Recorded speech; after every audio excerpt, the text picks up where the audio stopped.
Olá, tudo bem? Somos convidados a conversar um pouco sobre a cibernética no pensamento sistêmico e é importante a gente saber os três conceitos principais do conceito, né, sistêmico: a prática, os princípios e as essências. Né? A prática é tudo aquilo que se faz, o indivíduo faz durante a sua vida: andar, comer, se vestir, dirigir, trabalhar, estudar, transar. Então, tudo isso faz parte da prática do indivíduo. Agora, os princípios são aquilo que o indivíduo faz de acordo com a organização da qual ele pertence. Tem ordens, tem regras, tem limites, tem leis que precisam ser seguidas. E a essência é o que o indivíduo pensa automaticamente, levando em conta a organização. Né? Então, o indivíduo, a partir do momento que ele participa de uma organização, de um sistema, ele pensa segundo esse sistema, ele é obrigado a pensar segundo esse sistema. A primeira cibernética trata dos processos morfoestáticos, né, a manutenção da mesma forma, resultantes da retroalimentação negativa ou retroalimentação autorreguladora, a qual conduz, né, o sistema de volta ao seu estado de equilíbrio homeostático, otimizando assim e obtendo a meta. Assim, trata-se da capacidade de autoestabilização e de automanutenção do sistema. Apesar dos conceitos input e output, enfatiza a presença do observador fora do sistema como um expert, né? Objetividade e a compreensão dos fenômenos que estão ainda enraizadas a causalidade linear. Né? Assim, nessa primeira cibernética emerge o pressuposto de complexidade que reconhece que a simplificação obscurece as interrelações e, portanto, busca-se contextualizar os fenômenos e explorar os sistemas dos sistemas, entendendo que não há uma causalidade linear e sim circular. Nós vimos também a psicologia na cibernética é uma ciência da comunicação e do controle, seja seres vivos, sejam máquinas, né? A comunicação é que torna os sistemas integrados e coerentes, e o controle é que regula o seu comportamento. Então, a cibernética compreende os processos físicos, fisiológico, psicológico, etc., né? De transformação da informação. E nós temos a terapia sistêmica, que seria a análise sistêmica dos sistemas do casal, como vive o casal, de que forma é construído o sistema do casal, as leis e as normas constituídas neste relacionamento, a família nuclear do mesmo jeito, a família ampliada do mesmo jeito, amigos, a comunidade, entendendo o sujeito como um ser em sociedade que propõe intervenções sistematizadas e ou específicas dos sistemas geradores de sofrimento para o sujeito. Então, o sujeito está dentro de uma sociedade, ele pode estar doente, ele ocasiona, assim, a doença que é transferida para todo o grupo, né? Como o corpo, uma unha fica quebrada ou machucada, o corpo todo sofre com isso, também no sistema alguém está doente, o sistema todo sofre com esta situação. A cibernética de primeira ordem, né, da primeira que tomou aí o conceito de feedback, homeostase e causalidade circular, né? Então, o que seria a homeostase? É a tendência a resistir às mudanças a fim de manter um ambiente interno estável, relativamente constante. A circularidade, também chamada de causalidade circular ou bilateralidade ou não unilateralidade, diz respeito à relação bilateral entre os elementos, sendo que esta relação é mais linear e obedece a uma sequência circular. O retroativo subjetivo refere-se ao passado da própria situação, ou que está ou que faz parte do passado. O recursivo, que pode ser repetido inúmeras vezes de modo infinito, né? Que consegue se repetir pela aplicação da mesma regra. Então, a sua repetição é uma recursividade, né? Um princípio sintático recursivo. A primeira cibernética, ela se divide em duas cibernéticas, a do primeiro momento e do segundo momento, né, que serão chamadas de primeira cibernética e segunda cibernética de primeira ordem.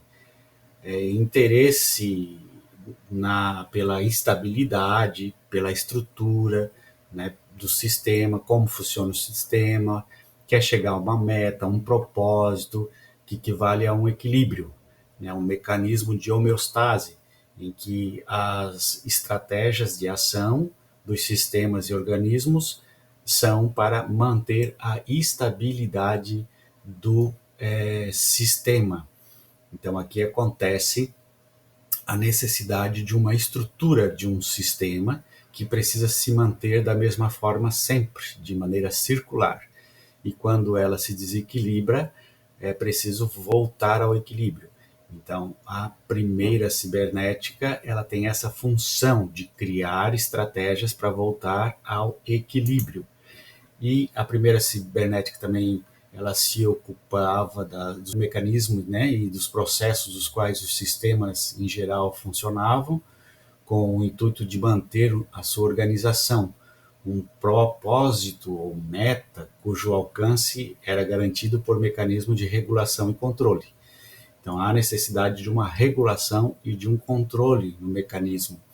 Então, se uma pessoa está com febre, existe um descontrole nesse mecanismo, ela não está em homeostase, então há necessidade de uma intervenção para que volte ao estado normal, de calor normal do corpo, né? E essa intervenção seria o uso de alguma medicação, de algo que fosse fazer com que o corpo voltasse à normalidade.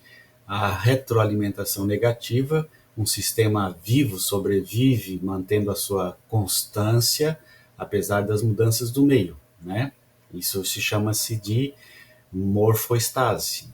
O sistema é um conjunto integrado de componentes regulamentado ou regularmente interrelacionados, né, e interdependentes, criados para realizar um objetivo definido, com relações definidas e mantidas entre os seus componentes e cuja produção e a operação como um todo é melhor que a simples soma de seus componentes. O que seria um feedback negativo ou retroalimentação negativa? É um dos mecanismos mais importantes para a manutenção da homeostase do nosso corpo, ou seja, para o equilíbrio interno do corpo.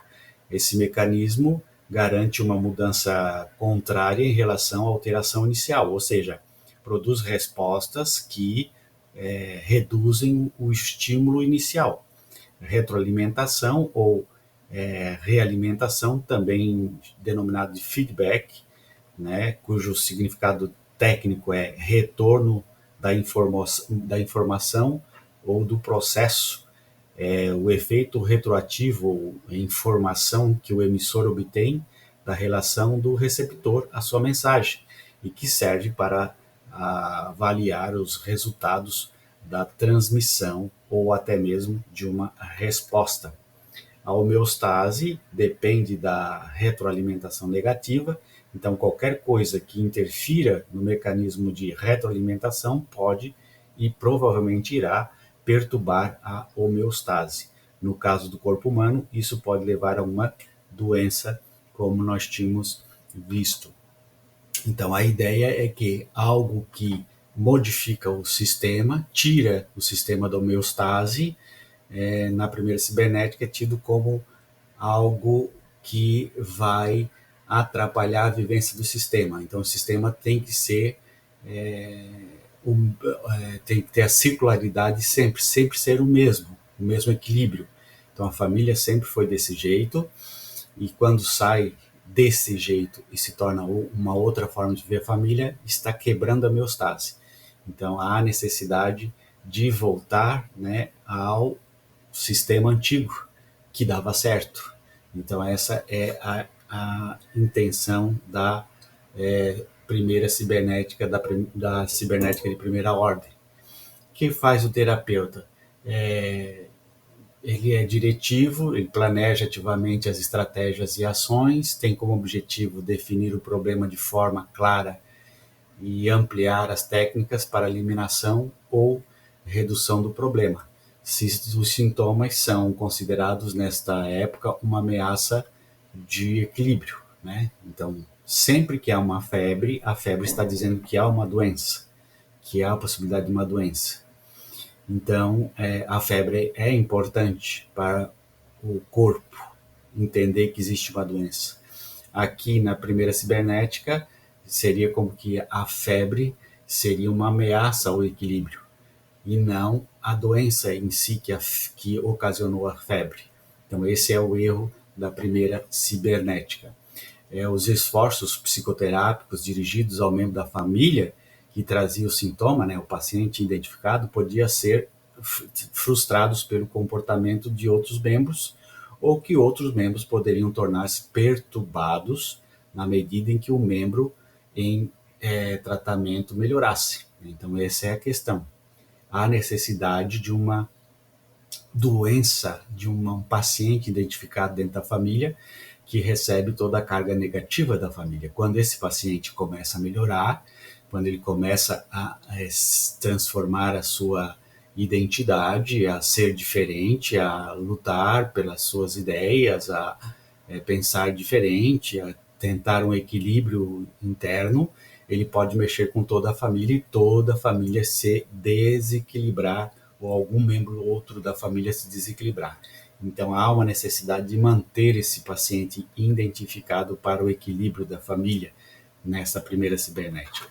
As técnicas eram burlar a homeostase e a induzir a uma crise na família que reorganiza-se mais o funcionamento sem a necessidade do sintoma. O ponto-chave da terapia era o que o terapeuta assumia a responsabilidade de planejar ações a fim de resolver o problema do seu cliente.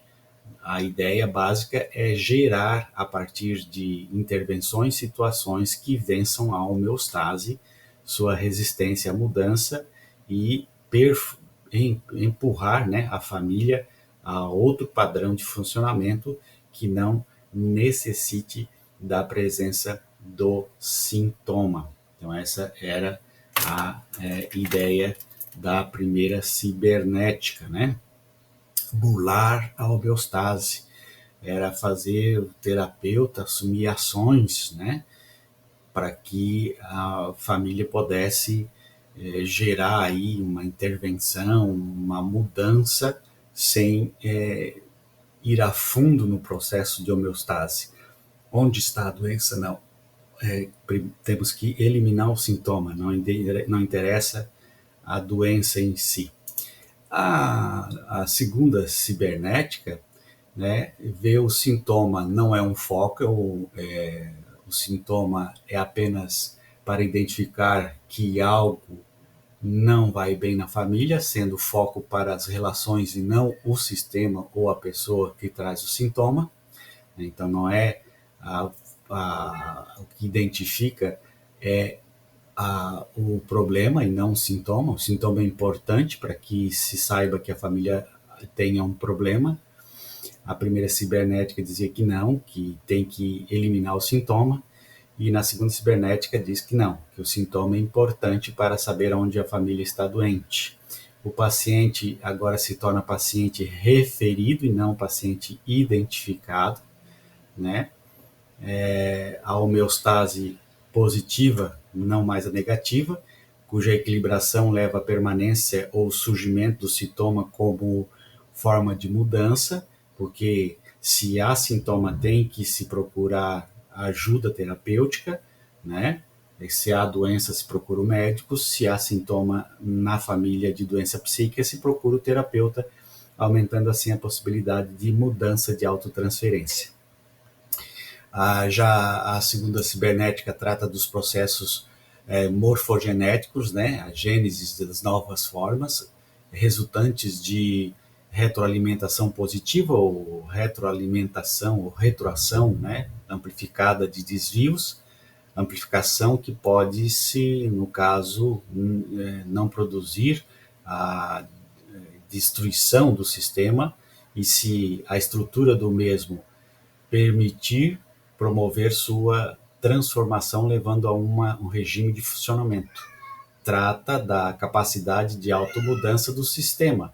Os conceitos de input ou outlook persistem, né, para aparecer o conceito de feedback criado por Wimmer e Bivgenloff e a causalidade circular, retroativa e recursiva. Assim, aqui se deu a origem ao pressuposto de instabilidade, o qual baseia-se na noção de que do mundo como um processo constante de transformação, do qual há, né, a identificação, né, a indeterminação, e por isso alguns fenômenos são imprevisíveis e irreversíveis e, portanto, incontroláveis.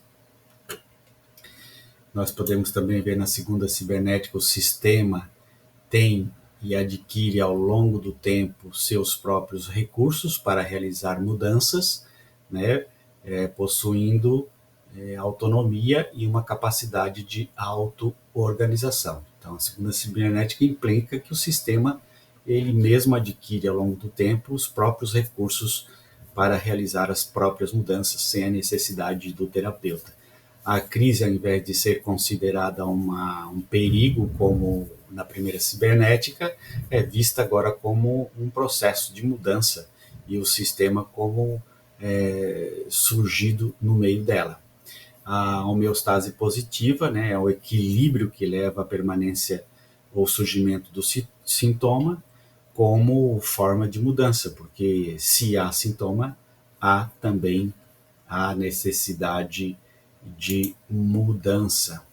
A morfogênese, né, a sobrevivência dos sistemas vivos, não depende apenas da sua capacidade de morfoestase. Além de conseguir manter sua estabilidade, um sistema vivo necessita também de ser capaz de modificar a estrutura básica para adaptar-se às situações de mudança do meio. Então, aqui na segunda cibernética, se o sistema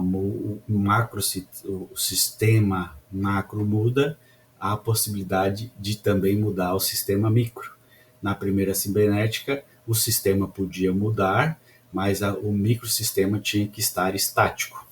A retroalimentação positiva, ao invés de ser considerada como um perigo, né, como na primeira cibernética, é vista como uma parte do processo de mudança, o sintoma como uma parte desse processo, o surgimento da possibilidade da mudança, né? A primeira cibernética tem uma visão homoestática dos processos sistêmicos e a segunda cibernética tem uma visão homodinâmica. Homoestática porque quer a estabilidade do sistema. O sistema sai fora da estabilidade e a primeira cibernética tem a intenção de fazer voltar a estabilidade. Não há mudança, há estabilidade.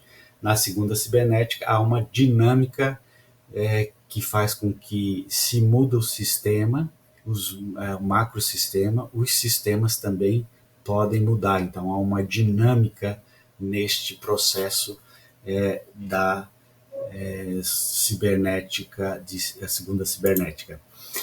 O foco da terapia sistêmica está na relação e na proposta terapêutica, é trabalhar todos os membros da família juntamente, né? Não é trabalhar um por vez, mas trabalhar todos no mesmo dia. A família como sistema de interação em que cada um dos seus membros tem responsabilidade e função a desempenhar. Então, cada um dentro da família tem uma função, tem alguma tarefa a desempenhar e tem uma culpabilidade no processo de doença da família. Não é o paciente identificado ou determinado que é o doente, mas a família toda está doente quando alguém está doente, criando assim um jogo de interdependência e interrelação. Seria então contraditório pensar que somente um membro está doente na família. O foco da terapia sistêmica seria a patologia, né? Seria o paciente referido, que é a ponta do iceberg, que reflete aí, né? Esconde de toda uma intricada rede de relações que existe dentro da família, diz o Groisman, né? Então, vê aí, à medida que aceitamos que o problema reside na interação, nós afastamos uma explicação linear dos fenômenos de causa e efeito e nos aproximamos de uma noção mais circular. Assim, da responsabilidade compartilhada da patologia familiar. Todos temos culpa neste sintoma, nesta situação familiar. A questão deixa de ser para ser de todos. É um sistema pensado a partir da cibernética de primeira ordem, pode ser operado de fora, né? Entretanto, seus modelos como correspondentes da realidade independente do observador. Então, o observador, o psicoterapeuta, ele está de fora, ele pode olhar de fora para dentro, né? Ele pode olhar a família, observar a família, intervir na família e não participar do processo.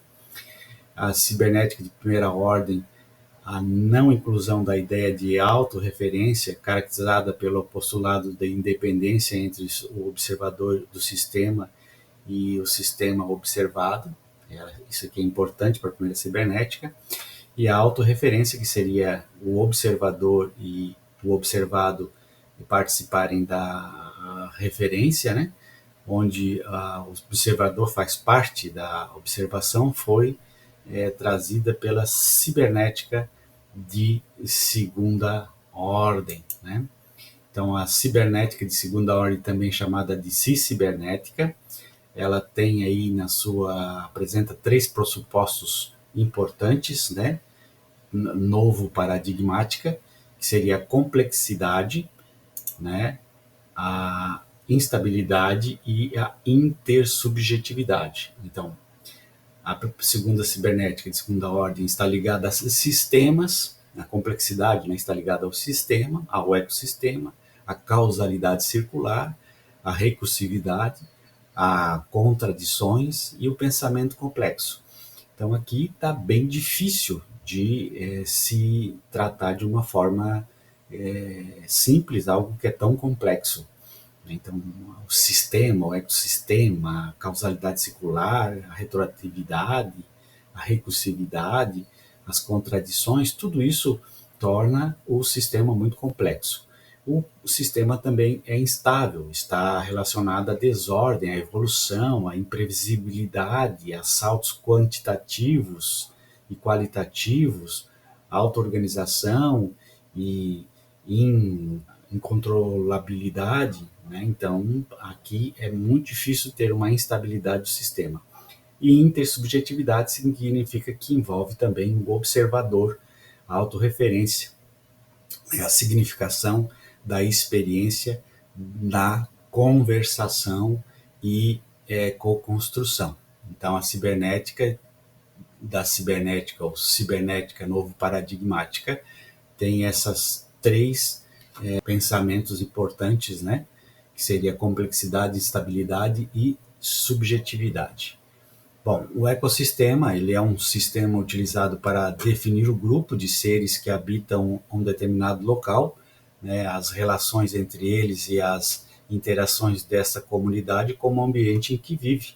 A causalidade circular pressupõe que cada efeito no sistema pode retroativamente alterar a causa que o determinou, ou seja, a realidade não existe causas, né? Na realidade não existe causas e nem efeitos, e sim um sistema que tem influência recíproca, né? A recursividade é o mecanismo de programação no qual uma definição de função ou de outro objeto refere-se ao próprio objeto sendo definido. Assim, a função recursiva é uma função que é definida em termos de si mesma. Recursividade é o mecanismo básico para repetições das linguagens funcionais. O pensamento complexo tenta dar conta daquilo que o pensamento simplificador desfaz ou é incapaz. De uma maneira geral, trata-se da conciliação de várias esferas do conhecimento e da vida moderna, articula o que está dissociado e distinto e distingue o que está indissociado. Uma das leis da dialética consiste na preposição que defende a existência de saltos qualitativos, em que há uma transformação da qualidade para a quantidade. Então, é importante chegarmos a essa observação da segunda cibernética de segunda ordem. Então, resumindo, a primeira cibernética trata a capacidade de autoestabilização do sistema diante do desvio. A retroalimentação negativa conduz o sistema de volta ao seu equilíbrio homeostático. A segunda cibernética, lá da primeira ordem, trata dos processos morfogenéticos, resultantes de retroação positiva ou amplificadora do desvio, que promove a sua transformação, levando a um novo regime de funcionamento. E a cibernética de segunda ordem trata da capacidade de auto-organização, no sentido de automudança do sistema e da participação de autorreferência dessa mudança do sistema. Então, a segunda cibernética de segunda ordem, ela propõe um movimento que ultrapassa a cibernética, o conceito de circularidade é ampliado, incluindo o observador como participante do sistema e constituindo assim o sistema observante, que pressupõe que esse observador como parte do sistema observado. Segundo Esteves Vasconcelos, a cibernética de segunda ordem foca na retroalimentação positiva, que tende a promover a transformação do sistema, levando a um novo padrão de funcionamento. Muito bem, vamos lá.